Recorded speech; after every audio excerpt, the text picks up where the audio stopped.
Come one, come all to learn and grow. Welcome to the Village Talk Show. Come one, come all to learn and grow. Welcome to the Village Talk Show. We discuss what people need to know, empowering them to learn and grow. We discuss what people need to know, empowering them to learn and grow. Give praises to Jehovah, from whom all blessings, blessing and knowledge will flow. Blessing and knowledge will flow. The Village Talk Show, dedicating to empowering the community to live a healthy, safe, and financially capable life, helping each one of us in realizing our dream at any age, any point, starting from today, day. Success. Come one, come all to learn and grow. Welcome to the Village Talk Show. Come one, come all to learn and grow.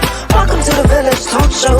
We discuss what people need to know, empowering them to learn and grow. We discuss what people need to know, empowering them to learn and grow. Success is not spoken, it is done. Success is done. Come on now. The Village Talk Show. Talk Show.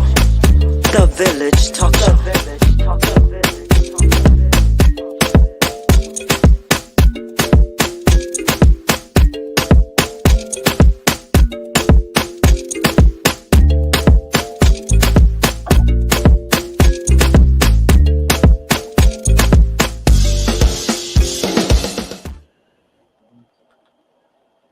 Hey, good evening. Good evening, everyone. Real excited to be here, to be on. Where you're watching, viewing, sharing, participating on the Village Radio Talk Show, where we are dedicated to empowering the community to live a healthy, safe, and financially capable life through education, helping each one of us in realizing our dreams at any age, at any point, starting from today. You want to say hi to the people out there? I want to look. You want to say hi? Come say hi. Come say I hi. want to look. Come say hi. Come bring your trophies. Let them see your trophies. Go get your trophies so they can see it. Yeah. So, I'm really excited to be here. I give God thanks, right? I give God thanks for another day. And I wanted to share a lot today when, first of all, I'm Roderick Daly. I am your host. Joining me is Dr. Joanne Bryant. She's our co-hostess. And our co-host, John, will be joining us a little bit later. Hopefully he can make it. He had a meeting today that is going to make him late.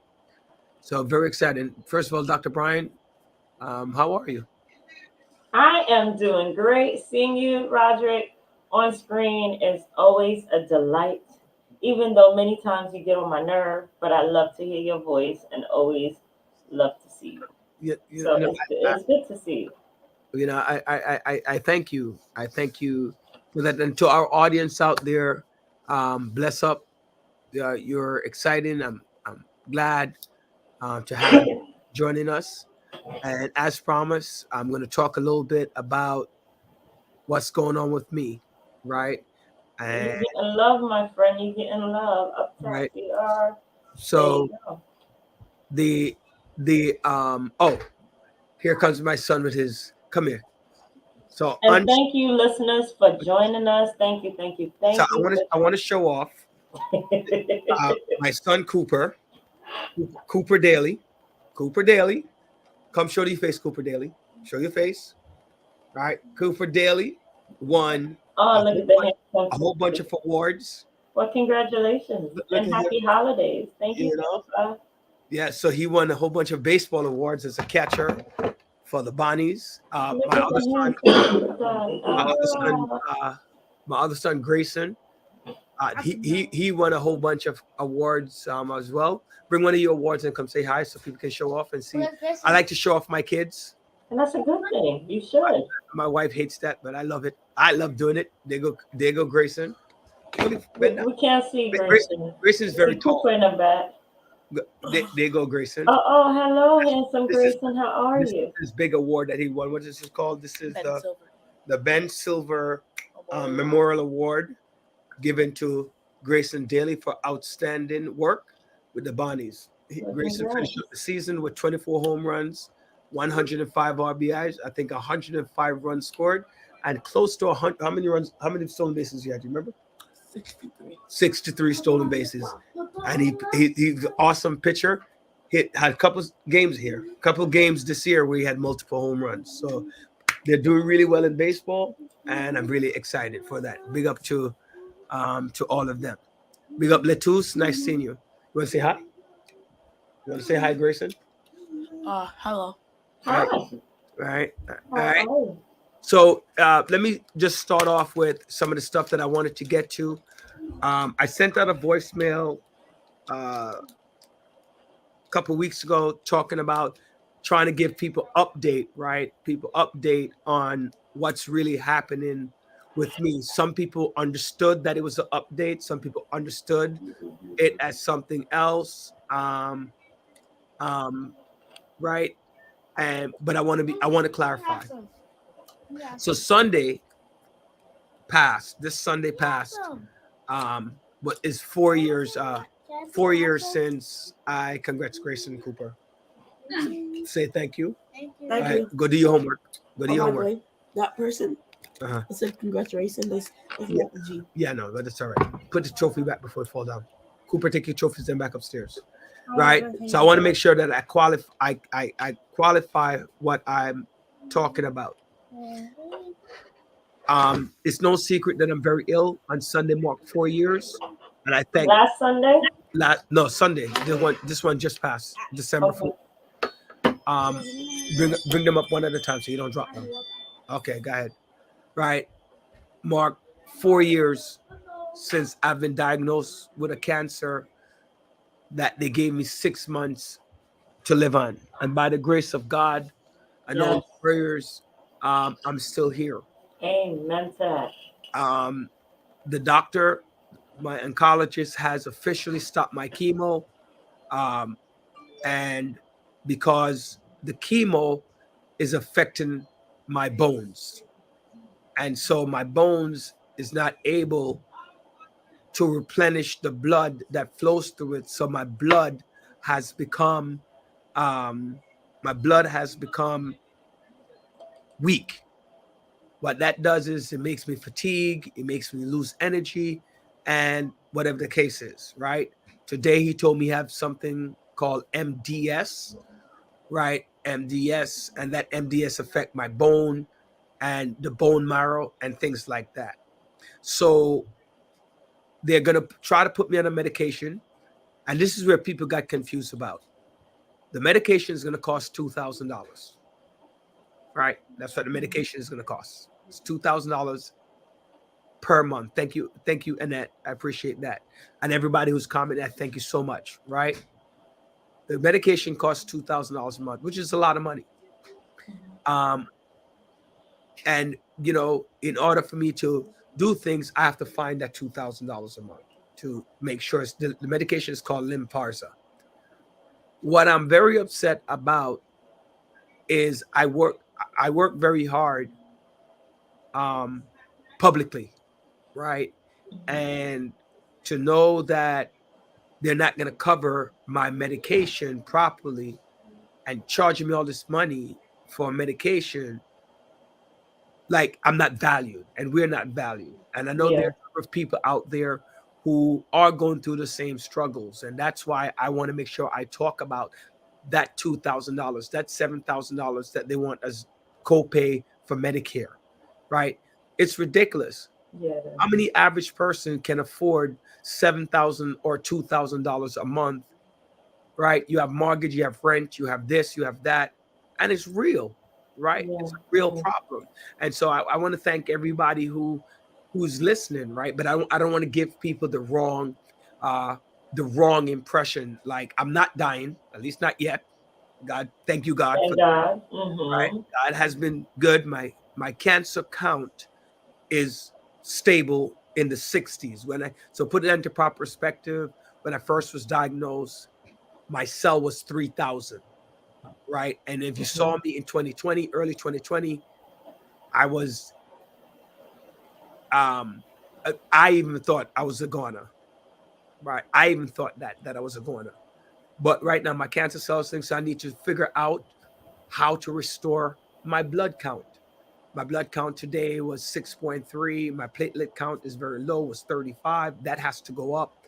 And so those are the issues that I have to work with. So I want everybody to know that I am accepting all prayers. I'm accepting all healing prayers. I'm accepting, all those comments. And the other thing is, I love company. My wife always said, "Why you love company too much?" But I love company. I love that moment because those moments take me off of the things that I got to think about. The phone thing, you can send me a text, I'll answer. But to be honest with you, sometimes I don't have the energy to be on the phone. So if you call me and I don't answer right away, please forgive me. It's just that I'm not, you want to come and visit, just give me a call and say, "Hey, I'm coming over." Okay. What I love, fruits and vegetables. That's what I love. Right? Fruits, vegetables, and snacks. No, I'm diabetic, so no cookies, because I'll be cheated. You hear that? Right. The other day, what was he doing? The other day, what was he doing? "John, can you bring me this? Can you bring me that?" Right. So you hear this, ladies and gentlemen. I'm glad you're hearing this. The Right. confessions are coming out. And I mean, I think you don't know how much I appreciate those phone calls, those visits. Some people come and play my favorite sport, which is dominoes. Joanna hasn't come and played dominoes yet because she's scared, right? She's scared, but man, I feel good. When I was in the hospital, I had pneumonia. Watch this: pneumonia, RSV, kidney function malfunction. Right? I had 3 blood transfusion, 1 plasma transfusion, all in the hospital, all at one time. God is blessing me, those prayers. And if you don't believe, if anybody out there tell me that they don't believe in me, don't believe in God, you have an issue. And that if you want to make a donation, I'm not going to tell people not to make a donation. You can Zelle to my phone number, or we could talk offline if anybody want to make a contribution. I'm not objecting to that, but I'm not saying to people that it is frustrating. It is frustrating. I'm not saying to people, I don't want people to think that I'm saying to everyone, "Hey," I'm not saying to anyone out there that, I'm doing a GoFundMe. I'm not saying that to anyone. So I don't want anyone to feel like I'm asking for that. I want your love. I want your support. If you want to donate, that's fine, right? I'm not objecting to it, but I'm not asking people to. Does that make sense what I'm saying, Dr. Bryant? You're not saying this as a pity thing. You're just updating people on the reality of the health system. Right. So, and just letting people know where you're at. It is disappointing to hear that, yes, you have contribute your entire life to educating folks through many different avenues. But at the end of the day, like who just said it? Ruby said the new poor is middle class. If you wanted to cure sick people, meds would be free. Or it would be, you wouldn't, it's either you're rich, where you can afford the medication, or you are below like $10,000, $20,000. But even $20,000, they consider it too much to qualify for. So it is a sad situation how he's not saying anything is wrong with GoFundMe. He's right. I'm not saying that, Olivia, at all. I just don't want people to feel like I'm asking to do GoFundMe. I'm not asking for anyone to do that, right? If you feel, but he's not objecting to if you want to donate. Thank you, Annette. That's exactly what I'm trying to say. I'm trying to be transparent because there's so many people out there who are suffering, right? And I know that me as a West Indian, we're very private. We don't want nobody to know our business. But while at the same time, by the time we're about to die, right? By the time we're about to die is when we want to find out what could I have done Uh-huh. to do Contribute. something Uh-huh. different. So I Mm-hmm. want to share my story. I want to share my story so that anybody who's going through the struggle, Mm-hmm. right? Anybody who's going through the struggle understand the struggle, because the struggle is real. I mean, I have one medication that's $90 a month. I have another one that's $105 a month, But the $2,000 a month that and then they two take thousand dollars a month, right? off the chemo Right. for that. Yeah. You know, that's 20. It's like they're saying, here, Mr. Daly, in one hand, uh, I'm giving you some social security because you work hard, but in the next hand, I'm taking it away from you. So, right, I have kids, I have a family, I have this and I have that. Mhm. So I think that something needs to be done, Absolutely. To the health system. about that. Thank you, Kamika. I appreciate, like, listen, I appreciate, thank you. Let's start a GoFundMe. I hear you, Olivia. He just doesn't have the energy for it. I don't have the energy for that. I Yeah. really don't. So if you want to start it on his behalf, you're welcome to do so. I don't. I think you need to discuss that with my wife and see. Mhm. You know, I mean, you have my wife's number. You can discuss it with her. And thank you for the love that you all are sharing, Yes, to Roderick, because it's a picker upper. It is like a gut punch when you know that you've done all, hey, you work hard, they tell you go to school, you do it. Yeah. You work hard, you do everything. But life has its own thing and God has his own plan. You know, And at the end of the day, his will be done. And he still gets celebrated throughout everything, which is the nice thing because you started by stating that Sunday will mark 4 years since you were diagnosed and you were told 6 months. Yeah. But celebrating, we should have a celebration for you, a virtual party. On my birthday coming. What I really want is, if anybody wants to, is help me plan a birthday party. That would be something that I want on January 27th.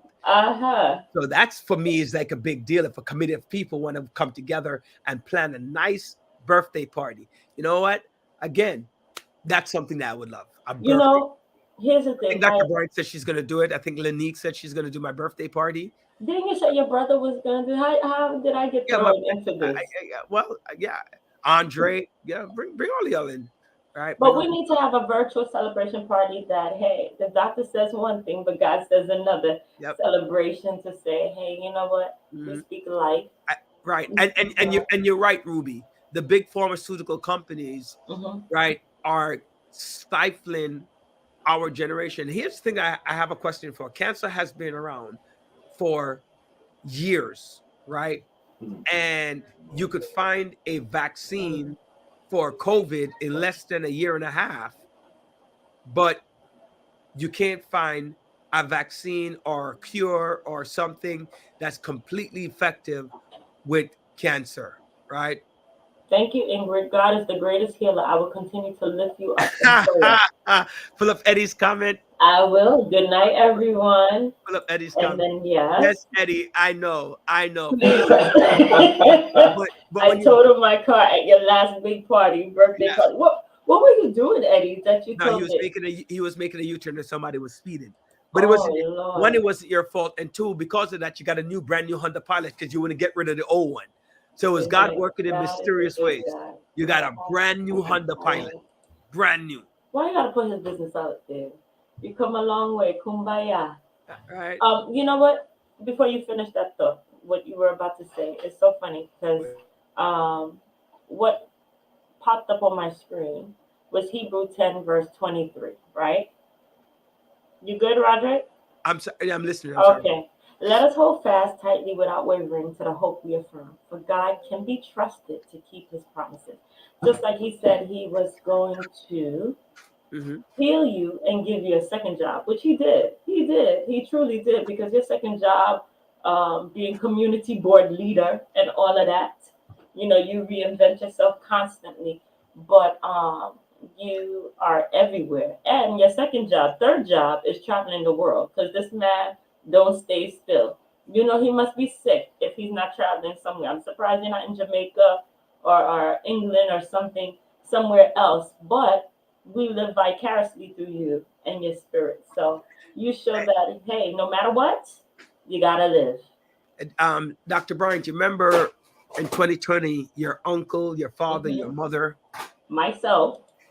and you came by. You made that prayer, Hmm. uh, and tell your uncle, man, he needs to come back and do that again. We finishing. We're not done Yeah, because we continuing to pray. Roger, you will get well soon. God is the greatest healer. Nothing beats yeah, praying. And your testimony each time you come on is to encourage people, but to remind people that when a doctor says something, but God holds tight to His word, that stands firm, and that you have been for the last 4 years. And we do yes. continue to pray, and people do continue to pray for him and encourage him because there are good days, not so good days, but days that you know that you're loved and surrounded, and you speak life, not death. Right. I appreciate that. Sister Minister Carby said to me, "Thou shalt live and not die." Exactly. I remember those words. They've stuck with me for a long time. So Yes, yes. again, people, I am so excited. I am. God's I hand feel blessed, is with highly you. He said favored. he with you. You know, Mhm. and all the people who are responsible here in the earthly way, responsible for me, my wife, my mother, my aunts, my friends, my mother-in-law, God rest her soul. Uh, my family overall. I don't want to sit there and call every name because it's going to take too long. I have a large family. Amen, star girl. All right. Hi, Roderick, you got this. Please discuss with your wife because we want to make sure you will have all the meds you will need. I You thank you so got much. this, Rudy. God is in control. He did not bring you this far to give up now. You Yeah. have a lot more time here on this earth. Yes, yes, yes. And he wants a party. That's more than anything. He wants a party. I want a birthday party. So that's that. So that means that your blood count, your everything has to be up Yes. in order for you to have a party and surrounded by people. Yes. Yes, ma'am. All right. I'll reach out to you. Thank you, Olivia. You can reach out to my wife. Thank you. Appreciate that. Thank you. Um, I feel bad in transitioning uh, Why? to some of the things that are happening around us. No, no, no, no. Don't feel bad. You know why? You started off with like, oh, when is his birthday? Go ahead, Roger. When's your birthday? 12572. Thank You you. have a Thank you. birthday. Thank you, Dr. Hmm. Freight. Right. Thank you. Hmm. Appreciate that. 12572 is my birthday. So I want to do it 127. 12724. All right. 12724. My wife says she's more than willing. Anybody who wants to help, she's more than willing to say, you go ahead and help. I will just give you all the information you need. Right, honey? So let me ask you a question. Yeah. Since they took you off of chemo officially, right? Yes. Okay. So what are some of the side effects of them taking you off of chemo and now going to a pill? So chemo, uh, chemo kept me going for a while. Hmm. But chemo is something that I wasn't supposed to be on chemo for 4 years. Hmm. So now that I've been on long and it's destroying my bone marrow, right? Destroying my bone marrow. Um, I can't do chemo anymore. Hmm. So now that's where that medication comes in called Lymparza. With the new diagnosis today of MDS, they're gonna put me on another pill as well, including the possibility of doing some more blood transfusion, right? Um, to help to bring up the numbers. Like today, low normal is 3.5. These numbers are hard to go up. So even though my number today was 1.9 something, it's hard to get through. Like 1.9 means that I could be hospitalized. 6.6 for my HGB is also grounds for me. So that means like, I'm coughing up blood and I'm whatever blood and those different things relating to blood, like those kind of things, like cough up, spit, to my chest, whatever, all those different things. So now the Lynparza is supposed to help me to become the substitute for the chemo, I guess is the best way to put it. Okay. But it's just expensive as heck. So they switch your medication. Mm-hmm. Now they're switching it again a second time. Yeah. Right. Because And you were doing okay with the first one. well, I was doing fine with the chemo because I'm still here, but again, I'm not at the stage anymore, and my body's weak from the chemo. Mm-hmm. So because I have my body weak, I can't hold on to it. I can't do chemo. Yeah. Right. Yeah. So let's segue a little bit. This is making me sad. No, oh no. We don't want sad. We don't want sad. Absolutely not. We don't want sad. Right. A lot's going on. Yeah, because I have to think about, you think about what are the next steps and look at a question. Feasibility. You know what? There was a doctor that talked about medication overseas. That I think we had a guest that. Yeah, but how are they going to get the prescription written overseas? So how are you going to get the medication in Canada, which is cheaper, or Jamaica? Like, how are you going to get it? I would have to go and stay in Canada for a period of time, and how am I going to get it every month from Canada? Right? I would have to technically have an address in Canada, and then somebody would have to ship it over, and then ship it over every month, which might actually be cheaper when it comes to the house, because if they have things like express, it might actually work. But then you have people breaking in New York City into pharmaceuticals the last couple of days, stealing medication, which is another problem. This person wrote, they'll mail it to you. Okay. Right. Right. Yeah, but mailing it to me mailing it to me from Canada to the United States, I don't know that they do that, because it's you're mailing drugs. Contraband. So I'm not sure whether or not that can be done. That's maybe a good question, Olivia. There's something that we could probably find out about.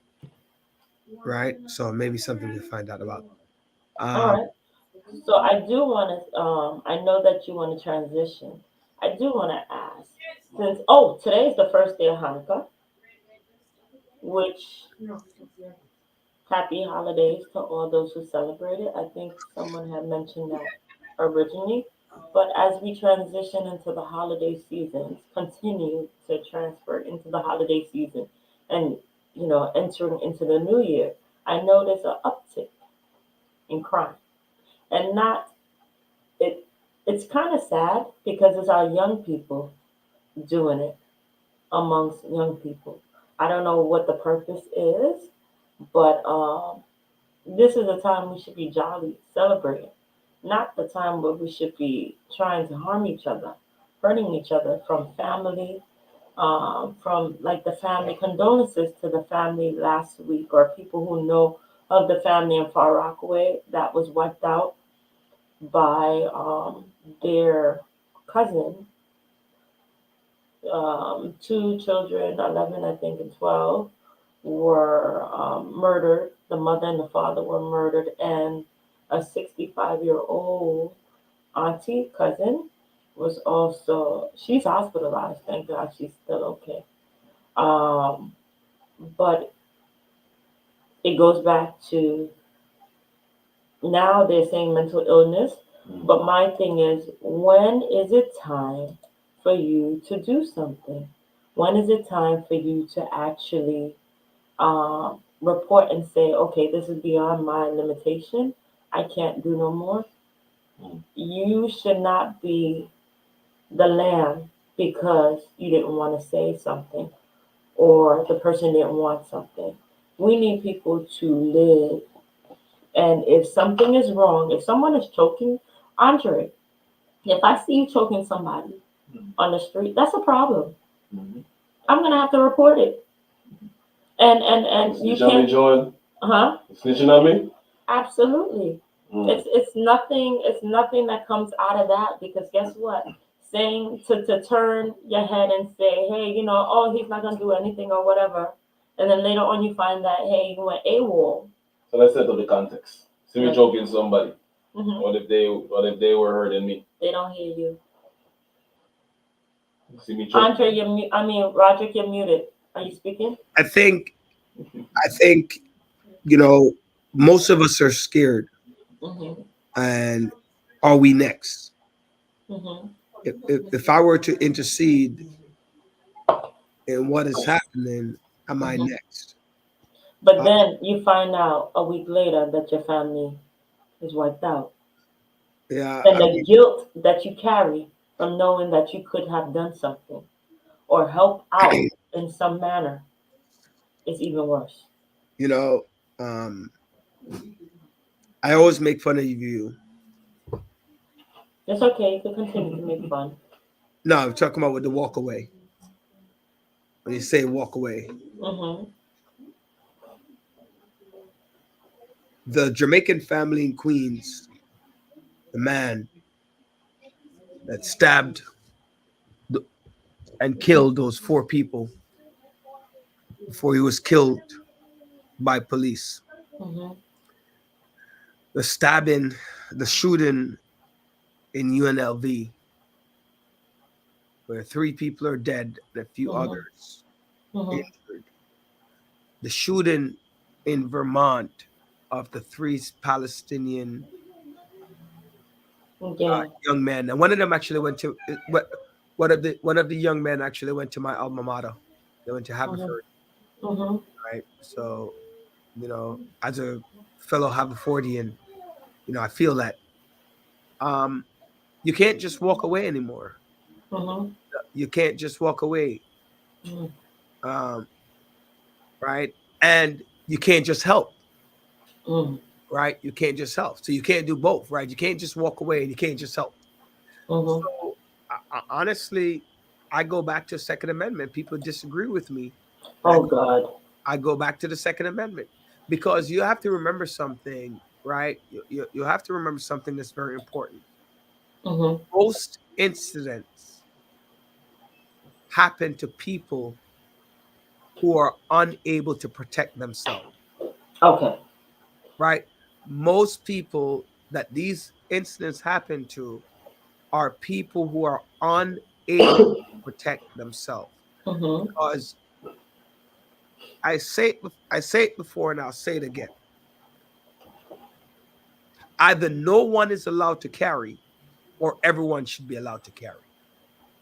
And people don't want to hear that. But the fact of the matter is, you have to be able to protect yourself. Most victims, you don't hear somebody walk into a church and there was a shootout. You hear that a person walk into the church and shoot everybody who didn't have a gun. You hear that people walk onto the campus and kill 3 students who didn't have a gun. You hear that the man stabbed his family, right? Stabbed the kids, stabbed everybody, and they couldn't retaliate. They didn't have something to protect themselves. You saw the heinous act of violence where the man at the Vanderveer at Flatbush Gardens, or formerly Vanderveer Project, where he walked in and he shot 2 people, and neither one of them had a gun. So none of them were able to protect themselves and save their family. So either everyone should have access to a gun, because his gun was illegal. His gun was illegal, right? And even if it is legal, I should be able to protect myself as well. I should be able, right? Thank you, Iswata. Thank you. I appreciate that, right?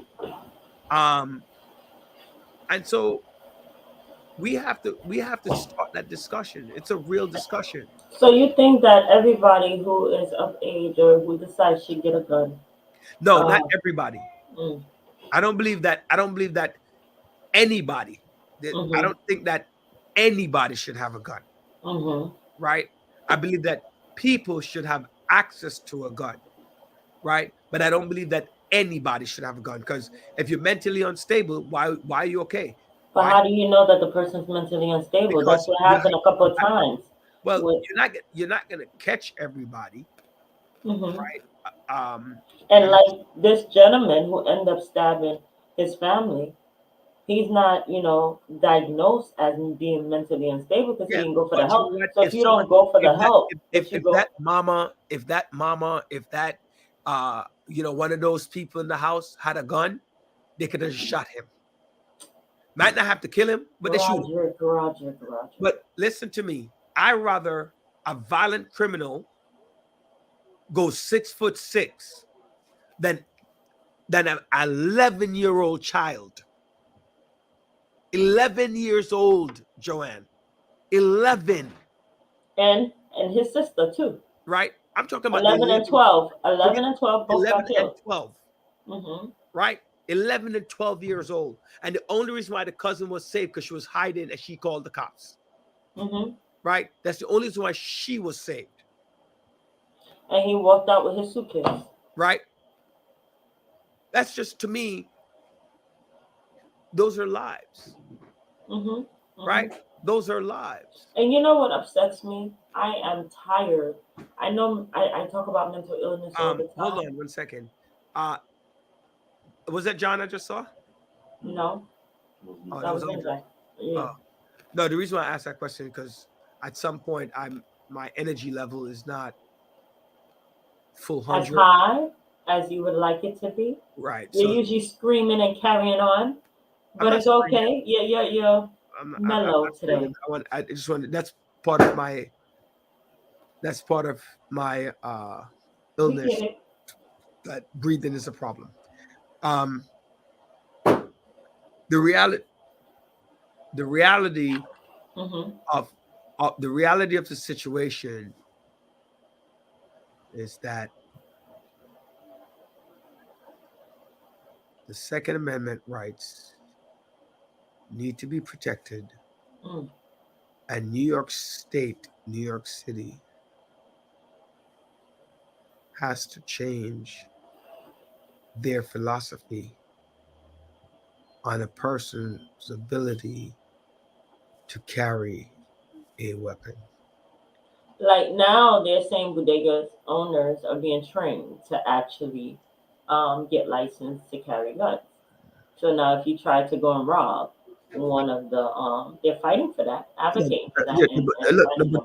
The bodega owners, they're robbing them. The kid that got killed in bodega, right? They're 15 years old. If the man had a gun, he probably could have pulled it and say, "Hey, you got to stop, because if you don't stop, I'm going to call the police."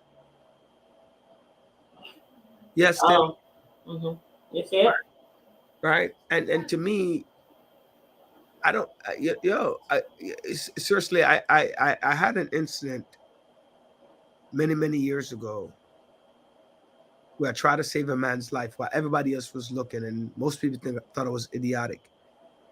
But it's just my crazy self. I grabbed the gun from the guy so that he couldn't shoot the man, because he took out his gun and he started shooting. Not shooting, started beating the man with the gun. Oh. And all I was trying to do was trying to get the man to back up. To back off.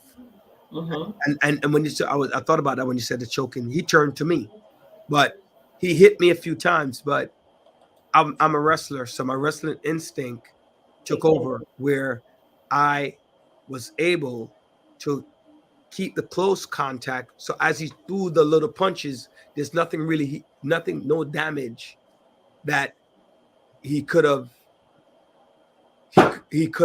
done to me. Right? There's no damage he could have done to me. And then, eventually gave him back his gun but he was still angry. But everything had squashed by the end of the day. And I went to the police station and told him about what happened, that he had a gun. I came home My wife thought I was crazy. A couple of my Mhm. daughters thought I was crazy. Mm-hmm. But I didn't stand to the side. But at the end of the day, I was suffering that consequence. So the guy choking the guy, what am I going to do? If I had a gun, I would have pulled it. Mm. Right? Period. Mm-hmm. And tell him to stop. Right? But then he might have retaliated. No, he's not. Because you learn that when you learn to have a gun, you learn to keep your distance with the gun. Like it's you don't like the guy when he shot the people at the School. at Vanderveer. Mm. If you notice, he knew how to back up and keep his distance from the two victims. So he Mm-hmm. backed up and created space, and that's what you're supposed to do. Mm. That's so much. So he's not going to give him time to react. Yeah, you're right, Sinclair. In the surrounding areas like Yonkers, Nassau County, guns are being issued within a year. Right, you have to go through a whole bunch of stuff to get a gun. Right, in New York City, the laws are too stringent. Right, the laws, you know, they don't I wonder how it'll be if they they don't loosen up. the laws in New York City don't protect the innocent. The laws in New York City protect the criminals. Well, I don't know about that. I don't know about that. Let's think about it. Okay, so let me ask you a question. Uh-huh. Let me ask you a question. Andre, if you can look it up, how many people who died or was shot of gun violence was shot by somebody with a legal gun in New York City? Because I know that within my district, Mm-hmm. I had 3 homicides within the last 2 weeks. Mm-hmm. 0 of those people, the shooter had a legal gun. I had 3 homicides in my district. I had a double, right? I had a double and a single homicide in my district. None of those shooters had a legal gun. The laws in New York protect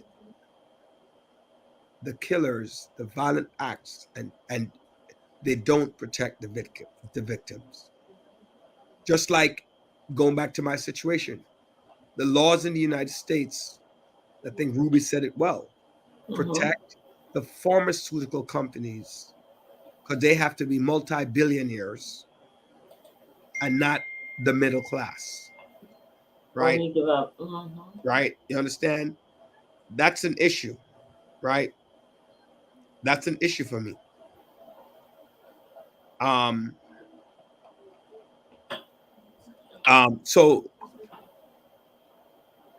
So I'm just simply saying that we can't continue to protect the criminals and stop protecting our citizens or allowing our citizens to protect themselves. And no, So, do you think that that's one of the reasons why now young people are carrying weapons to go to school? think about it for a second. We had a stabbing at Mhm. On Tuesday. on Tuesday at Morrow Uh-huh.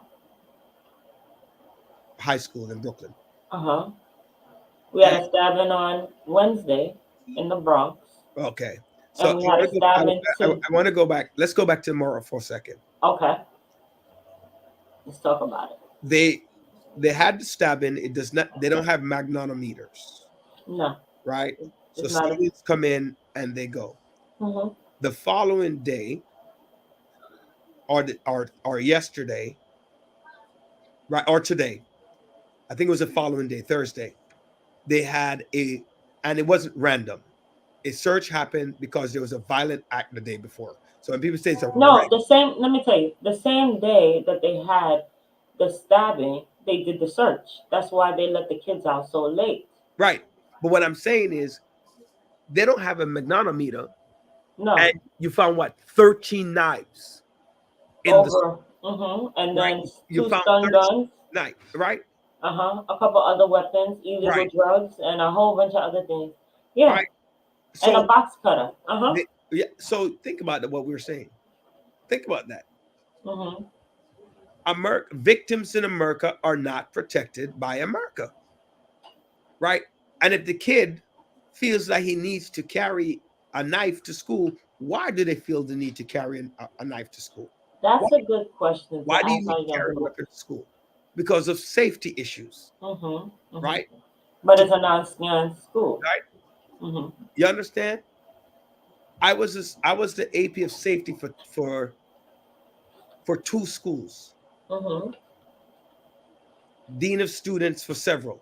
Was it a scan school? Grayson, I'm on the ear. Roderick, was it a scan school? Yes, Okay. we found the weapons at the door. Right? Thank you, Chris. Big up to you too as well. Right? Oh, for those of you who missed some of the comments I made about my situation, you could rewatch the show from the beginning. You start over and hear what's going on. A lot of things that have happened to me over a short period of time. Now we're talking about the school situation, right? And then you have to look at school safety. You have to look at protection.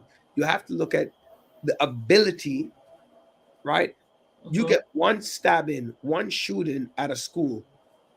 People don't care that It had a good reputation or anything. exactly. Right. Because the Exactly. thing is, one of the key things for me sending my kids to any school, I need to make sure that that area is safe.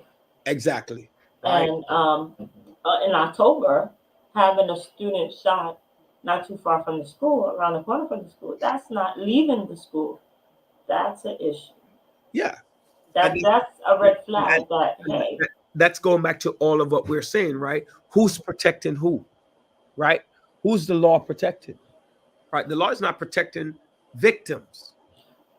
Right? It's not. but they also mentioned, here's the thing. It was mentioned that Think about it, Joe. mhm, 13 kids are allowed to bring not allowed to bring a knife to school. over a dozen. Right. And other weapons and other negative paraphernalia, drugs. We don't know. Where do you get a stun gun from? That's what I want to know. Well, you can find a stun gun almost anywhere, right? Okay. Pepper spray, all those things, right? One, people feel unsafe. Two, I'm able to carry it. I'm able to carry it in a school. So if you bother me, I'm pulling that knife.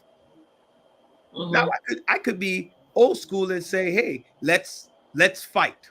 But wait, let me ask you. When a child is charged as attempted murder, stabbing, slashing and stabbing, let's look at it. I saw the video, so that's why I'm saying there's a difference between slashing and stabbing, and then now being charged for attempted murder.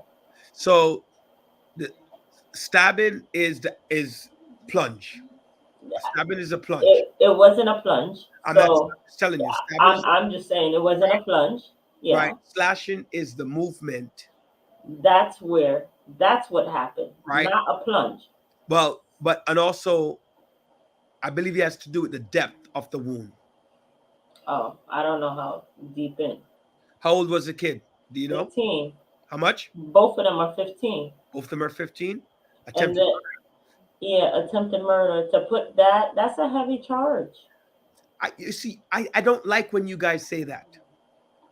The crime that he did was like wrong. When you say that. Why? Because what happens to the victim? No. I'm not saying that. So if you're man enough or woman enough to commit a crime, yes, then you're right. I don't feel any and kind, he ran. Right, any kind of guilt for you. If you're man enough, woman enough to say that hey, I'm going to stab you, then whatever the consequences that comes with that, that's what you're going to take. And that's the same thing for gun. If you are man or woman enough to carry a gun. Teachers always have a soft heart for students. We do. Right? That's a problem. The real issue is, what is the crime? You carry a gun to school and shoot somebody, I must feel that they gave you life. Well, the child who carried a gun to school, thank God he didn't use the gun on anyone. But let's think about it.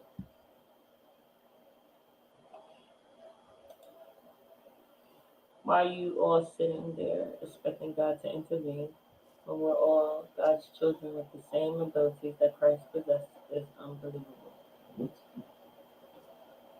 Okay. Why? I go back to that. That's what Dwight put. Why are you all sitting there expecting God to intervene? Did somebody say that God should intervene? I'm not sure somebody said that, Dwight.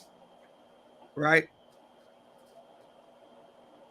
Right? I don't think somebody said that. So I'll double check. Andre, scroll back to a comment to see if somebody said that. I think that The reason why I asked about the stab and the slash is I had asked an attorney today because of that. It's the weight. If it's a slash, then attempted murder wouldn't be what they use. If it's a stab, then attempted murder might be used. So that's why I wanted to find out. if the attempt of the crime, if the attempt of the crime is to cause lethal harm to the person, I think it's just a structure and how it is defined in the law. Stickle. Go back to Dwight's message for a second. It is written in the same book we all read, the same book where we all find God, what to eat, what to use to heal the nations. Yes, I agree. I agree. Yeah, go back to Stickles' thing now. A slash in the right place. Yes, I agree. Can be as gentle, detrimental. Yeah, you're right. And from a slash you can bleed out. Right? But again, I think it comes to what harm was done by the behavior. Right? That's what they're charging you on. The severity of the harm. Because if you punch somebody, right, it's medicine. But if you punch somebody and they drop and hit their head and get hurt, or they die, it's medicine. So it depends on the impact of the crime that was created. So I'm not the DA, and if somebody's the DA want to explain something, please feel free. All right, I just wanted to know more on the charges that the child did run after he ended up stabbing. I mean, that's a different. I think that it depends on the impact of the crime. That's what it becomes. See, I miss fights where you used to just use your knuckles and knock somebody out. Yeah. That I do miss, instead of the fights where you're actually using weapons. I wish we could go back to those days and then to see how tough people truly are. Yeah. Oh, we're going to commercial, so forgive us.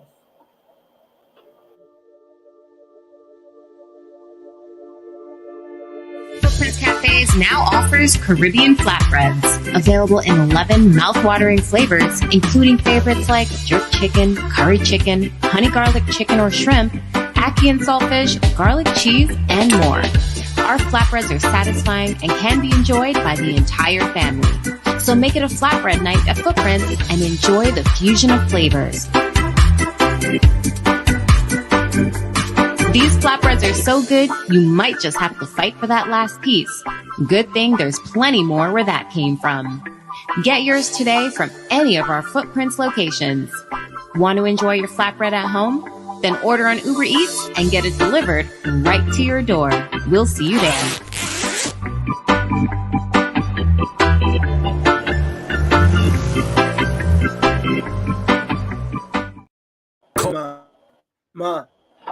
Call Howard Housing Solution today for all your real estate needs. Sellers, we can get top dollar for your home, and our vast network of professionals can facilitate your move and help you purchase your dream home in another state. Buyers, we have a pulse on the market and can get you in a home quickly. property owners, we can manage your property efficiently and allow you peace of mind. So why wait? Call Howard Housing Solutions today at 646-825-5560 for your sale, purchase, or property management needs. Conveniently located in East New York, Brooklyn. You can come to us at 577 New Lots Avenue, Brooklyn, New York, or we can visit in the comfort of your home. Call Howard's Housing Solutions today at 646-825-5560. Howard Housing Solutions, real estate simplified. Ladies and gentlemen, we're brought to you by Grace Family Adult Social Daycare at 1330 Utica Avenue. They're now open. All right, they're now open every Tuesday and Thursday. So you can come in from 10 to 2, right? 10 to 2. And anybody, if you have Medicaid, they could help you qualify. So come on out. 1330 Utica Avenue. Once you qualify, have Medicaid, whatever the case is, come play some dominoes, come play some bingo, some cards, listen to some music, enjoy the day. Just don't stay at home if you have an adult. You can call 646-504-5778,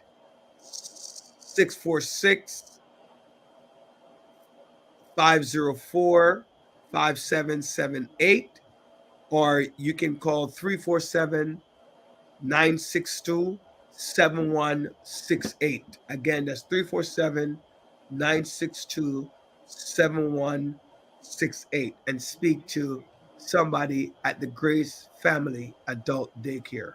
God bless.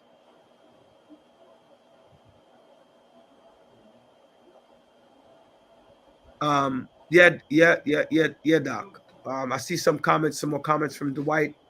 Yeah, but there's other comments beyond that as well. Go ahead and pull up whatever you need to pull up. No, that's not what I was.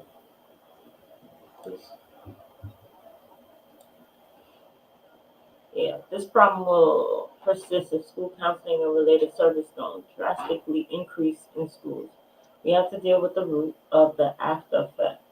We could have police at every school. Well, first of all, they don't have enough safety. Go to the next comment. Hold on. Because I think they're connected before you respond to it. That wouldn't change anything. Okay, so I don't think I disagree with you, Chris. I disagree with you. I think that increase in school counseling would affect some people. But what I've learned is that society, you have to be able to change society, change parents. Parents who say, if somebody licks you, you lick them back, right? You don't stand there and make anybody hit you. You have to change society where everything is on social media and you're going to look like a buffoon. You have to change society in saying, change some of those shows. Which of these shows that are making a lot of money? The shows like reality TV where they're fighting,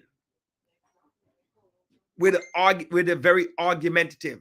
Those TV shows raise a lot of money, and people are becoming millionaires from cantankerous behavior. So think about what it's important. I think it's important, but the root cause is we have to change society. And I don't think people are willing to change. We have to change society.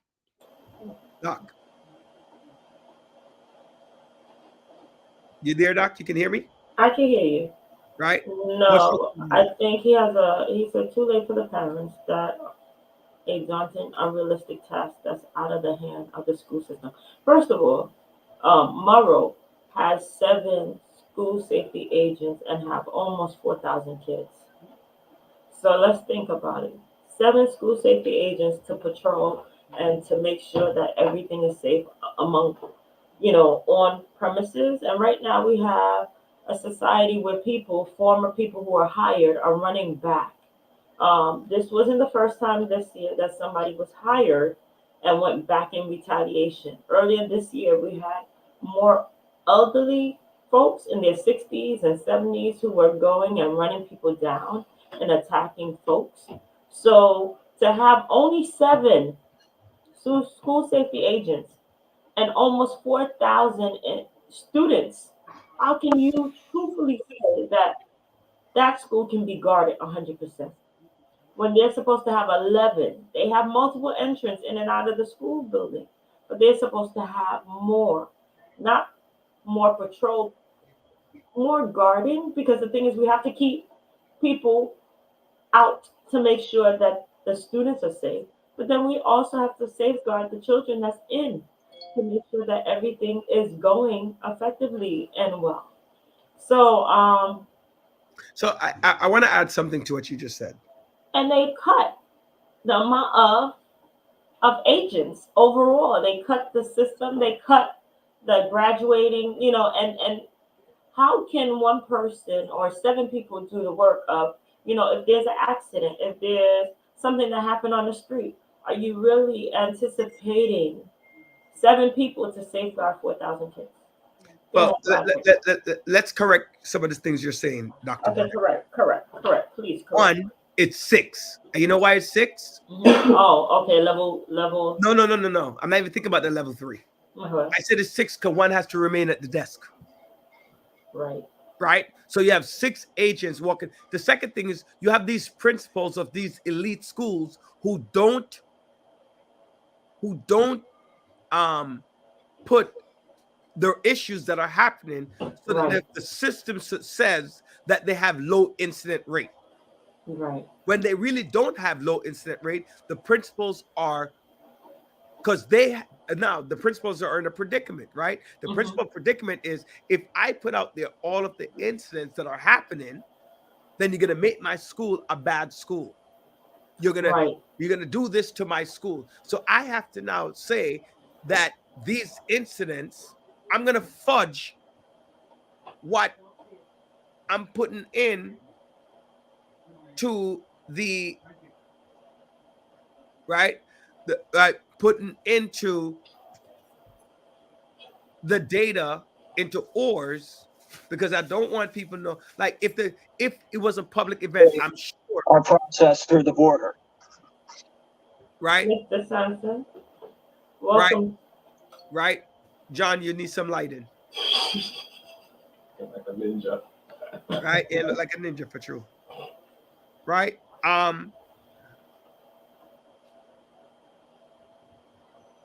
It's true. Right. And so that's a secondary issue. So if I don't think there are any incidents at your school, why am I sending you safety agents? That's true. That is true. Majority of parents don't know that the everyday beef.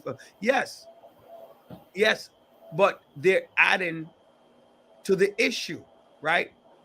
They're adding to the issue that we're having. They're adding to the issue because they, right? They are reinforcing negative behaviors, right? If you're reinforcing negative behavior, then your boys reinforcing negative behavior. The school is saying, "Hey, Dr. Bryant, you need to be so awesome. You need to be this. You need to be that." Your boy's like, "Yo, you're a punk." Your mother's like, your father's like, "This is what you allowed to happen." I didn't raise that kind of child. Right? Just like the parent of the child who stabbed the other one. I bet you that's the same thing. And that's the same thing that the mother of the family member who murdered that whole family. What happened to her good old boy? Yeah. And that's a problem. So Chris, you're right. Right? You're right. But it's not a realistic solution alone. Right? It's not a realistic solution. John, we're talking about the impact, what is happening in our schools and our community around violence, right? Around violence. What is happening? What what should we be looking at? What should we be addressing? That's I mean, this is a topic that have been discussed for decades regarding violence in school, and it's the approach should be one of a holistic approach because it all starts at home. It starts in the community. It just plays out in the classrooms and in schools. That's all. Is this learned behavior? Yes, this is learned behavior. This is learned behavior because of the environment in which they live in. And it starts by, unfortunately, if you see something, you see some sort of behavior, sometimes you want to mimic that behavior. If you see a disruption, you want to be a part of the disruptors. So it's more of something that is learned from the environment in which you're in, and the community, the parents, educators, the schools, business. We all play a role in this. There's always a role in this. Yeah. Right. A complete agreement, right? And Chris, I do agree with you. I think that I do agree, but I think it's more the things that you're saying, Chris, is that they're more of a pipe dream, right? It's a pipe dream. It's first of all, there's a budget cut in the city, and I feel that it's caused by the migrants. That's why now the city has done, and the state has taken away from Eric Adams some power around migrants, right? What he has. There are budget cuts for the school, there are budget cuts for NYPD, there are budget cuts for community boards. There's some serious budget cuts that is happening. Roger, let me just jump in. There's budget cuts. Yes, there are budget cuts. There's a lot of damn fat too. Yeah, there's a lot of damn fat. Of course, the migrants are one aspect because we're sanctuary cities. Yes, they do require resources, but there's a lot of money, wasted money in agencies and the education and money and things that are not being used appropriately. Budgetary issues. So I think we can be streamlined and become more efficient in what we have. But I see what you understand. I see a point with it. Yes, those are resources. That's true. But as the mayors, the federal government's response, this is a federal government issue. We all know that because both Democrats and Republicans do not want to deal with the immigration issue. Right. That's it. But if they choose, go ahead. I'm sorry, Doctor. Go ahead. Continue. If you want to tackle the let's tackle that issue. And then at the same time, you have these other countries in which do we get involved into do we get involved with those other countries, Venezuela, Mexico, do we get involved? I don't think we don't get involved. We need to take care of home first. But if their people are constantly coming across that border to our community, we have to get involved, and those countries have to bear some of the cost or the monies that we do contribute to those countries. We then have to cut it. The federal government should be cutting that monies. So it's we have to do more with less, and it can be done. Everybody wants, it can be done. Now, I have a question about what you said, Roger, and also John. By stating that the reason why we're going into budget cut is because of the migrants. Yes, well, money had to be spent different ways, but I think that with stating that exact, already people are upset about the whole migrant situation. Now stating that, hey, you know what? They're the reason why we're cutting the budget. We're eliminating certain jobs. We're eliminating certain things. How do you think that there's an effect with that statement? Because already people are not receptive to accepting people coming to New York City But now stating that, it's going to be, there'll be a sense of hatred and anger towards migrant people. But you know, Doc, that's the same playbook when it came to between the African Americans and the Caribbean Americans. The Caribbean Americans are coming over here, they're taking the jobs, they're buying the properties, the African Americans get upset. So it's always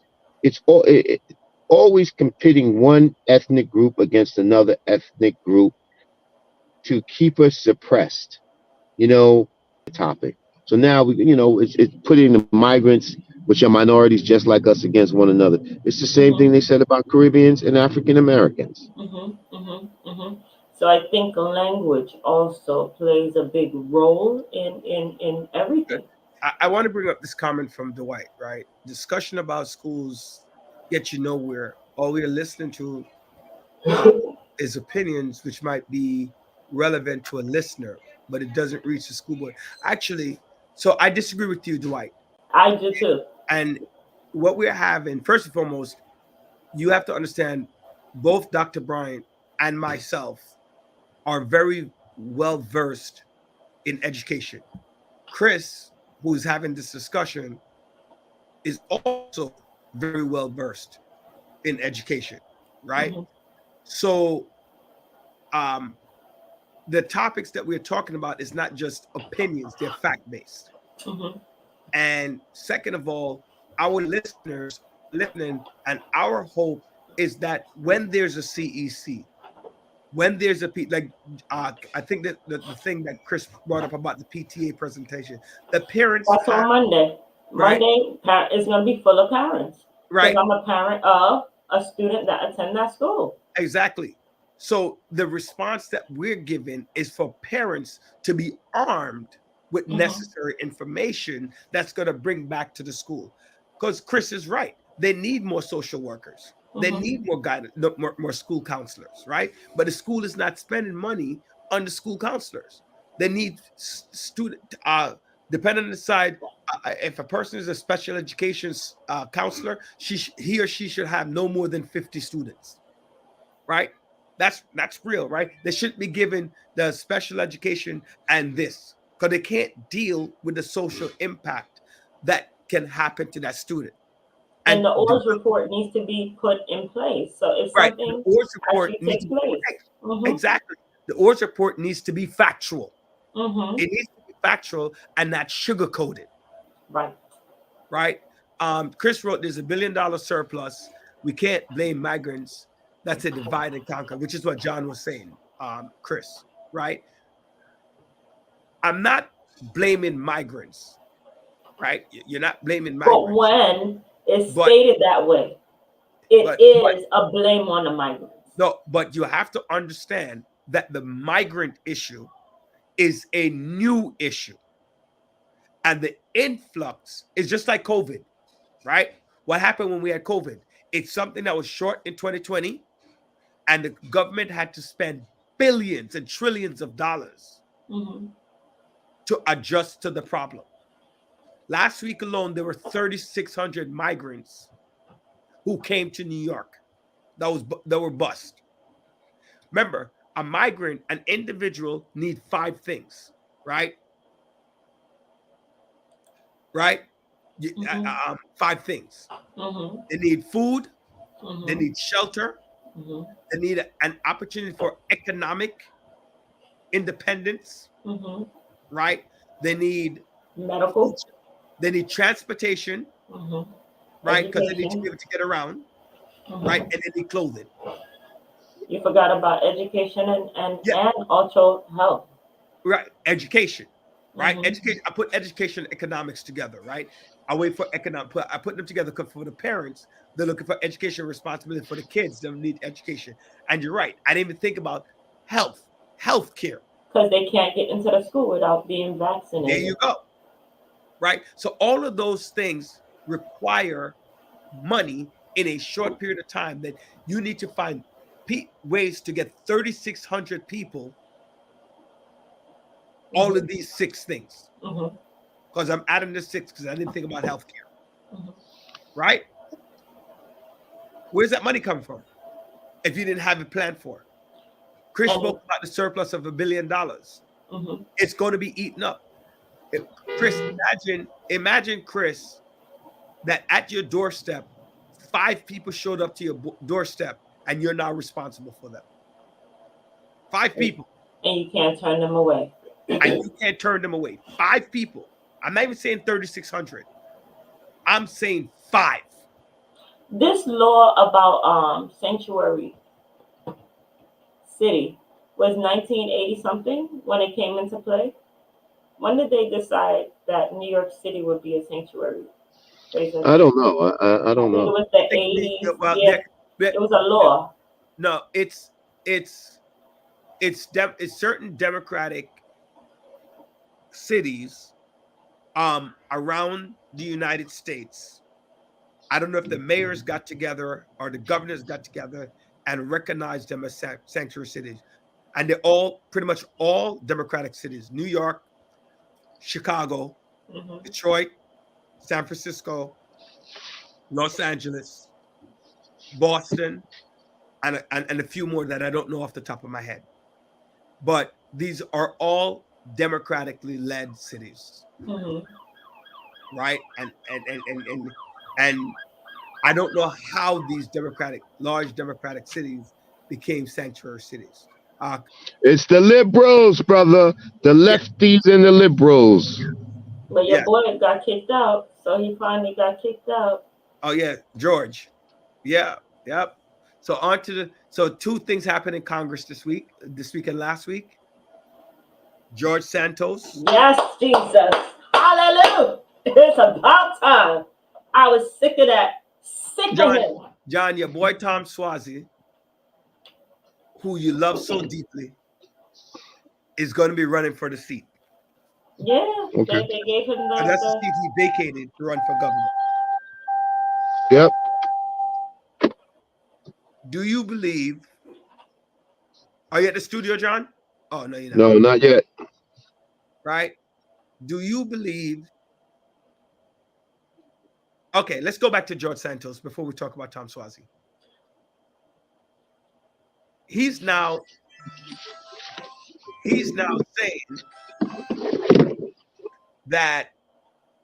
saying that he's going to rat out several Republican Congress people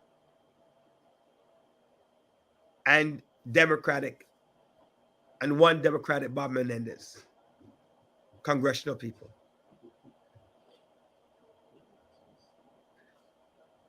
Thoughts on that? You know how I feel about rats, brother. You went along. You. I think I'm asking the question, John. Like, should they be scared? I would not be. You know what?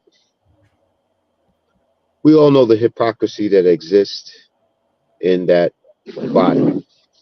But for George Santos to take that position because he got caught up in his own shit, you know, he's the one who created this. This is about accountability. And he created it. So you have to deal with it. Deal with it like a man. Take responsibilities for your actions and move on. That's it. You know what was interesting? The day before they voted him out, he had a whole press conference to talk about Jamal Bowman. And then today, they voted to silence him. Well, to censure Jamal Bowman, but you know what? Mm-hmm. You know what Bowman did. Mm-hmm. You know, he didn't accidentally do that. Not at all. Mm-hmm. He's another one. He did accept responsibility. He took a plea for whatever it is. But you know, it comes to the point. Stop talking about it. You took the plea. Move on. If they censure you, you censure you. You pulled that alarm intentionally. If you look at the video, it was intentional. Yeah. Mm-hmm. It wasn't unintentional. It was intentionally he pulled that alarm. So there's another one. Accept responsibility, you know, for what it is. You know, again, I apologize for doing that. Yes, you're correct. You know, sometimes people will accept that more And as Them they saying always say, something. I'd rather have the hard truth and then a soft lie. So they were correct to censure him for what he did, because he did do it intentionally. And now, you know, Bowman has a big challenge now. Yeah, because of what he said. Democratic primary. Because of Democratic what he primary. said. Is that Paul? Who's challenging him? The county executive of Westchester, Yeah. They're upset because George Latimer.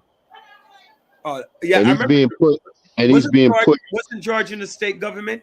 Yeah, he was assemblyman, he was a state senator. You know, George is one of those what I call holier than thou elected officials. He's like a Futterman to me. You know what I'm saying? That you got your own baggage, but you go out there and portray that you're such a holier than thou person. But that's topic for another day. So he's gonna run against Bowman, and he has been pushed by the Jewish community because of Bowman's position with the squad regarding Israel and Palestine. And I think, you know, when it comes to Israel and Palestine and this Palestinian topic, you know, if you don't agree to one side, the other side's going to cancel you. Right. We cannot have a dialogue. And it's about just having a dialogue. We can disagree to agree. Let's just have a dialogue. But the topic is so explosive that you can't have a dialogue to talk about. Because if you take a side, right, you're canceled, like you said, like the presidents of the different colleges. They want them to have. Well, I mean, let me tell you something. You know, the presidents of the colleges, the woman, you know, which I don't particularly, I don't like this I don't like this congresswoman, because she's another one. She'll do whatever she needs to do to remain in power. But when she made those comments about genocide and stuff, you know, answer it the way you should answer it. Don't beat around. No, genocide. We do not condone any genocide against any people. But why everything is going through genocide? Because the thing is, because it goes to one extreme. Question. But right, you, but but it goes that to was the a extreme. Frank, I you know understand. that, Yeah, you know but why it they goes call to you know why they it goes call to it genocide, extreme. Frank? What they use these big words, but they want to call it war crimes. Yeah, but Right? That's why let's be honest. I mean, Let's see what's happening over there too. So war is not a beautiful thing at all. So pull up Stickle's comment, right? Stickle Drone's comment. Put it back up, Andre. Can you disagree with Israel's policy not being regarded as anti-Semitic? No. The answer to your question is no. Even though what you're saying, and I think that is crazy. Anything you say against Israel, right, is considered anti-Semite, which is not true, because I think anti-Semite is if I were to say Jewish people are bad and they need to be annihilated. That's being anti-Semitic. To say that Israel need to stop the attack on Palestine, right? To stop the attack on Palestine is, I don't think that's anti-Semitic, but they believe that you're not following their policies. They believe that Hamas needs to be destroyed. Which I agree. Right? Right? I'm not going to agree or disagree with that, but I am going to say people are dying in that I'm going to say that too many innocent people are dying. Well, you know, this since you opened the box, we need to jump in. And the point is this: if Hamas was so concerned about the Palestinian people, they would not hide behind the Palestinian people. They use the Palestinian people as a shield to cover them. They're not concerned about the Palestinian people at all. Because So- if you were concerned about the people, you would create policies to enrich the people instead of to keep them suppressed. It's the same thing as Gaddafi did. You keep the people suppressed so they can be fearful. I can be in control while I exhaust, or I take all the riches and everything else and go elsewhere with them. So a Jewish man, the former prime minister of Israel, Uh-huh. who's now labeled as an anti-Semite by Netanyahu. What? A former prime Yeah, prime minister. minister. And here's what What did he say? What did he say? he said that before the incident happened, 6 months before the incident was to happen, Netanyahu was aware that Hamas was going to do this heinous activity. So here's my I heard question. they were aware that something was going on, Right. but So they here's my doubted question. they would have the capability to do it. Right. So here's my question to you. You allowed 1,200 Jewish people to die to create a justification for a war, right? But you allowed your own people to die. So you can so he can continue to be in power. So you can continue. Isn't that the height? If you killed your own people, now you want to say that you're justified in shutting down Hamas? If I'm Well, you know aware- what? I'm not going to go that far with respect to that because I haven't heard all the evidence on that. But if in fact it's true that they knew or had some semblance of an idea that they were planning such attack, and he did nothing about it because he underestimated the ability of Hamas and the Palestinians, then at that point in time he needs to go. and to me, right? To me, I am deeply concerned, right? I'm deeply concerned that the purpose of this war is for your own benefits. It's not about Hamas. It's not about the Jewish people. It's about your own need to stay in power. And to me, that is a problem. And so you're no different than what Hamas is doing. Mm-hmm. Literally no different. Mm-hmm. Right?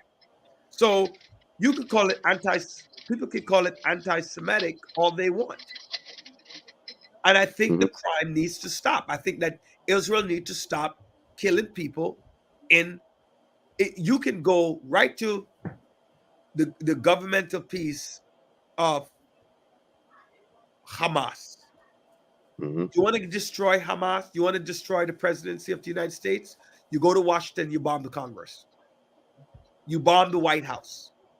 You want to stop New York State from focusing on what they need to do? You go bomb the governor's office. You'd get rid of them. You get rid of the heads. Killing people in the Gaza Strip is just wrong. I don't want to use the word genocide because it's a strong word. But let us be clear. You're not interested in destroying Hamas. You're not. John, if I'm interested in destroying you, I'm just going to go with you right in your truck right there and put a bomb underneath your car. And I get rid of you. You want to destroy me? You want to destroy myself and my family because we're the leaders. You come to my house, you put a bomb at my house. Logic is not that simple. Why It's not? not that simple, Roger. It's not that simple. I'm It's listening. not that I'm simple. asking you to tell me why. Well, you got to be. The whole issue is you have Israel right smack there in the Middle East, surrounded by all other Muslim countries. If you choose to do what you're saying, you have to get buy-in from the other Muslims countries.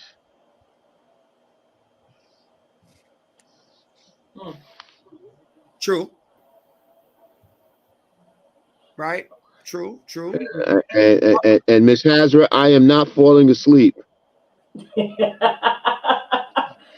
John is always falling asleep. Always. Right. So always. So Right. let me ask you a quick question. Going back to not even this conversation, going back to school conversation. Quick question. Who can Well, I mean, you know, go ahead. Who can actually, Roger, going back to the school safety thing, can a principal request to have scanners in the building? How does that work? Because Yes. the mayor mentioned that the parents were against it. So the parents and the principal and the PTA get together Mhm. and write a joint letter requesting the magnetometer in the building. The principal is very difficult for the principal to go against the parent, Mm-hmm. so they kind of have to work together, right, to get it done. Or if there are more incidents of violence, like right now they found that those 13 knives plus other weapons, 25 Right. man. right? That adds to the safety concerns of the school, right? So if you do another random and you get that kind of Numbers? negative impact, yes, then it can happen, Mm. right? So you're looking at that. I want to go to John. John, I want to focus, right? I want to focus this comment on you. All right, we got a last caller. Caller, you're on. Hi. Turn them up. Turn up that mic. I'll bring the mic closer to the phone. I'm more versed in higher education than I am, and my daughter went to. Can you hear? I'm hearing a very big echo. Okay. Yeah, we can hear. Leave your mic where it is, Joe. Leave it where it is. Joe, put it back. Put it back. Okay. Go ahead. Your daughter went. You're in higher education. Your daughter went to. My daughter went to private school from kindergarten to 12th grade. And particularly because I believe in school uniforms and religion in schools. She went to Catholic school, and I'm Catholic. Can they force parents to go to PTA meetings? And in the U.S., are you allowed to throw kids out of the school if they've been having like really terrible behavior? Wait, say it again. She talked about she talked about one, kids wearing uniforms.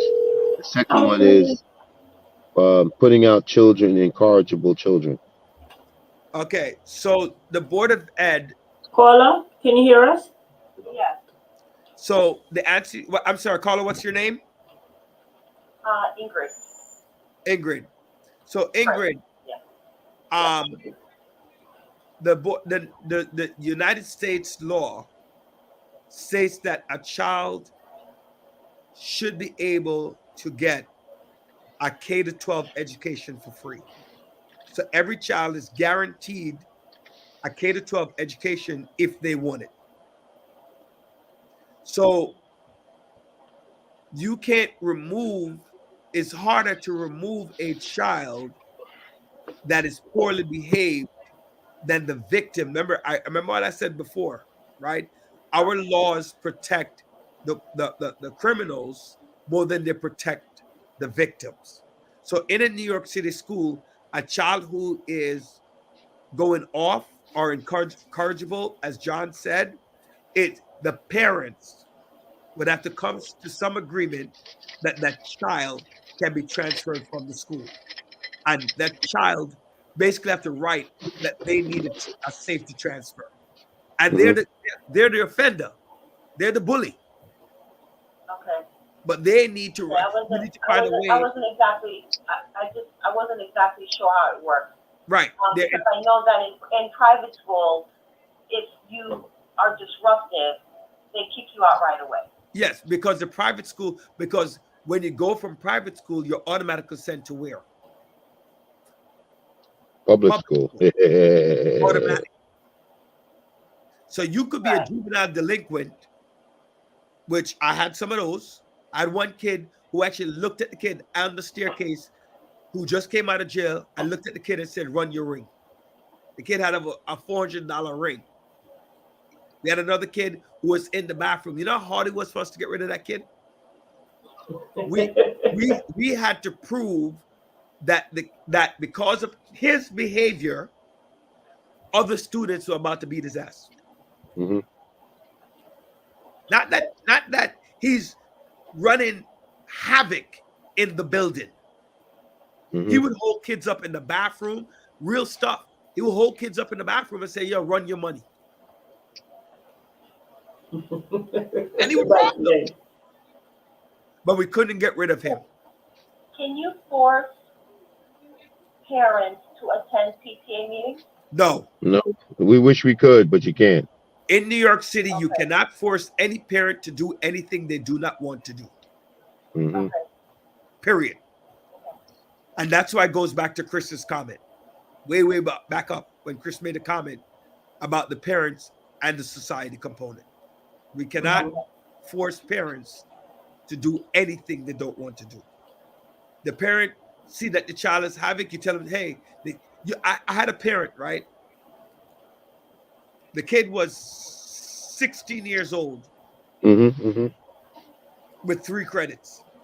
What? His 3rd year in high school. 16 years old with 3 credits.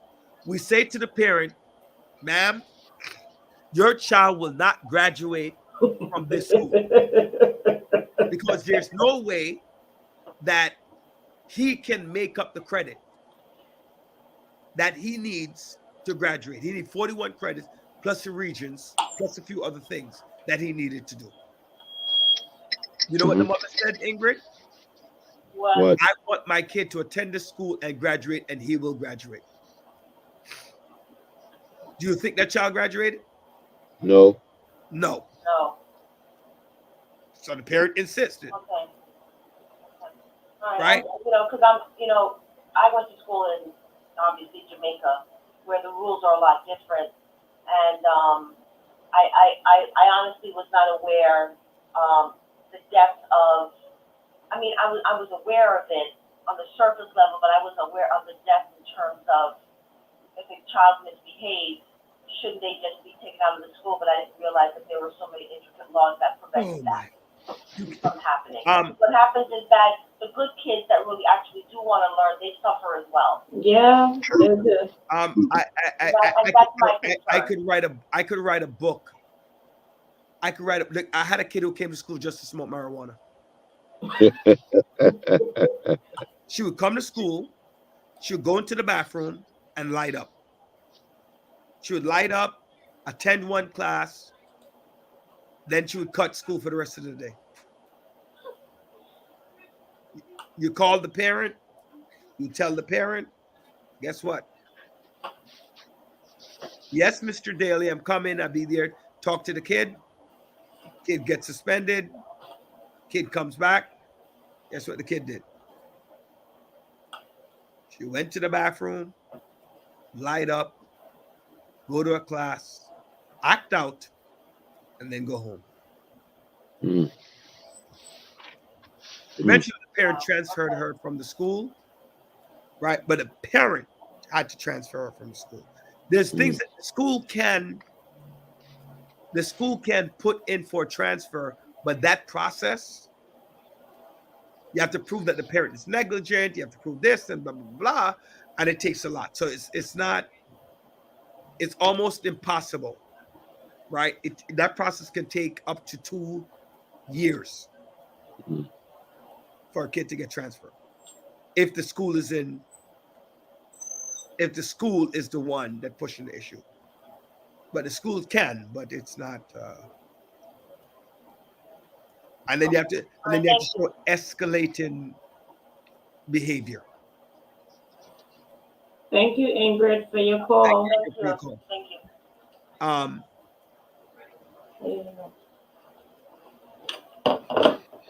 Okay. Right. Yeah, Dwight, check him out on TikTok. He does have a voice on the TikTok that he's there. He talks about medicine and self-healing and natural medicine. So if you know you want to hear some of the stuff that he has, check him out on TikTok, right? And see what's going on. So I want to talk about your mayor. I want to go back to George Santos for a minute, and then we'll talk about the mayor. He's now charging $400. $200. No, $200 for You're both wrong. It's $300. Okay, $300. I saw 4, but she said 2. Right? In my notes, I saw 400. For him to appear, and people are paying. John, you paid for George Santos? John, you did your paying? No, I didn't pay yet. You don't take food stamps. You don't take food stamps. Right? And that I don't know if you're still on, but thank you so much for your donation. I appreciate that. Thank you very much. Right? You know, I think I think they should not only should they have expelled him, but they should have blocked him from the ability to do the things that he's doing now.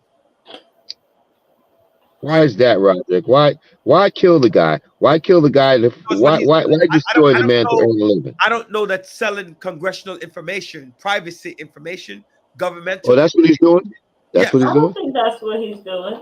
Right? No, they have Remember shown he him said, talking. I am going to rat out those people.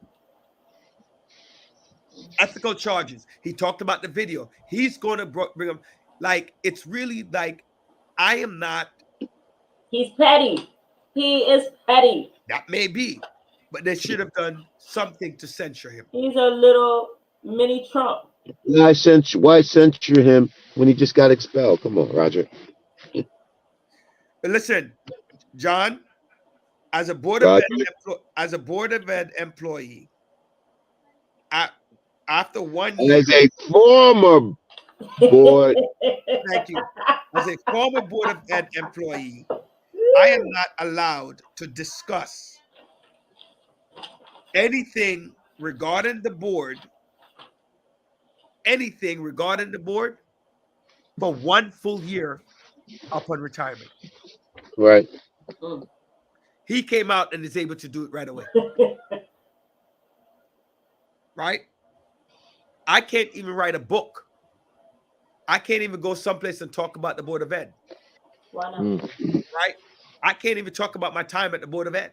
Why not? Because it's not allowed 1 year. You cannot say anything but about. But you've been out for more than a year, so you can do it now because I'm out for 3 years.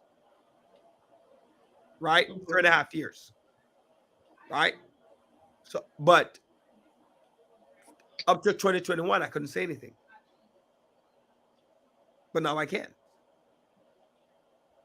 Right? So what you gonna say anyway, dude? What the hell you gonna say anyway?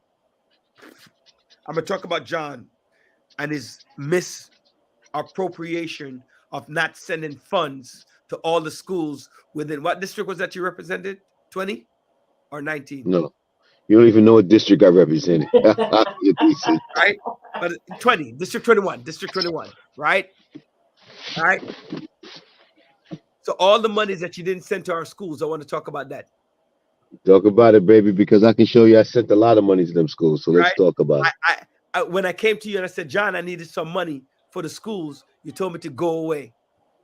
Right? Mm-hmm. You right? You go like Rudy Daly, you again? You asking for money? Man, get out of here. Right? That's what I should have said. Right? Yeah, that's exactly what you said. You're like, I don't want to Mm. know this bum. What is he doing here? That's what I could talk about that. Talk, baby. Talk on, Mr. Daly. You know. So, Doc, you wanted to talk about the mayor? What about the mayor, Doc? What happened to him? What? You still wanted to talk about the mayor. So what about the mayor? He has the lowest approval rating for any mayor in the last 25 years, 27 years. Let me tell you something. Who first? No. First of all, who they polling? Wait, before you say anything, right? He might have the lowest approval rating since Rudy Giuliani in 1996. But Rudy Giuliani was reelected in 1997. You know, they said the same thing about de Blasio. He had low polls, but he was reelected again. Yep. So Let me tell you something. We don't, listeners, don't get caught up with them polls. Because how many of our listeners has any pollster call you asking you about the mayor? Those members that took that poll, I tell the mayor's people, you know what? Go back to who got you elected. It was the grassroots people, Central Brooklyn, Southeast Queens, 96 above 96th Street in Harlem, the Bronx, areas in Staten Island. Because those who are calling for him are the ones who never voted for him in the first place. So you know what? You just got to stay the course and do it. Because everybody said, oh, the migrants. Let me ask you, I always say, everybody who asked me that question, I said, tell me what you would have done. And everybody talks about the whole Turkish thing, whatever. You know what? Let everything play out. Mind everybody. I want to remind everybody, Brian Benjamin lost. Not lost, was removed. No. He was removed. Yeah. He actually. He was removed from his position. What was his position? Lieutenant governor. He was the lieutenant governor of the state of New York, a brother from Harlem, and lost his position, removed from his position because of the unnecessary pressure and heat that he received because he was indicted for what they call corruption. And months later, that charge has been not sustained, dismissed, destroyed the man's political career. Another incident. We always, Democrats, we do the same shit, excuse the expression, over and over again. He needs to resign. He needs to resign. He needs to resign. They did the same thing to Al Franco over there in Minnesota. He needs to resign. He needs to resign. And that's why, you know what? That's why you have to be careful because, a comedian said this. Trump losing to Hillary. What he said? The polls had Trump losing to Hillary. And he won. Yeah, and he lost to Hillary. Yeah, losing to Hillary. He beat Hillary. So, I mean, the only poll is the poll on the election day. You just got to put your head down and keep pushing, moving forward. You can't get caught up in the polls. I would love polls to say, to me, it's like a false sense of security polls. When you're up, when you're down, you just got to do what you need to do. It's all about retail politics and show what you have done. Why do you think they took away his emergency power to spend freely on money? You know why he took away his emergency powers? Because he's trying to position himself, being political. But the point is this. Mm-hmm. You know what? Brad Lander reviews the contracts anyway. The mayor can say, I'm going to provide these emergency contracts for this service. He can go ahead and do it without going through all stages to get things done. At that point in time, Brad Lander, after it has been awarded, he still has to review the contracts. But my thing is, everybody knows how government works. It doesn't work because you have people in there who do not process what needs to be done quickly. Sure. That's why we're losing businesses to other states. The buildings department, this department, you know, you have to wait weeks for somebody. Everything is automated now. Roderick, Maureen Campbell asks, are you okay? Yeah. He all right, man. Don't tell Roger fool nobody. He all right. I'm all right. Listen, he wants to celebrate on Sunday. We got to celebrate because Sunday is what? 4-year anniversary. No. You got the Sundays mixed up. Sunday What just Sunday? That just passed, so we got to go and celebrate. Sunday just passed. 4-year anniversary. 4 years and 4 years and 4 days. 4 years and 4 days. John, he said he want to have a birthday party. Right? Yeah. Ladies and gentlemen, you guys have been awesome, and thank you for those of you who missed some of what we talk about, especially what's going on with me. Rewind, start over, watch the show, see what's going on, have a conversation. So I want to thank you. My name is Roderick Daly. I am your host. Join with me is Dr. Joanne Bryant, our co-hostess, and John Sampson, Dr. John Sampson, L. Sampson, our co-host. Ladies and gentlemen, I want to thank you. We're dedicated to empowering the community to live a healthy, safe, and financially capable life through education. Helping each one of us in realizing our dream at any age, at any point, starting from today. Thank you for sharing. Thank you for sharing, viewing, participating on The Village. Happy birthday to my twin boys, Christian and Carter. Oh, yeah. In California. They celebrate their beautiful birthday tomorrow. And tomorrow, my grandmother, may she rest in soul, would have been 102 years old. Thank you.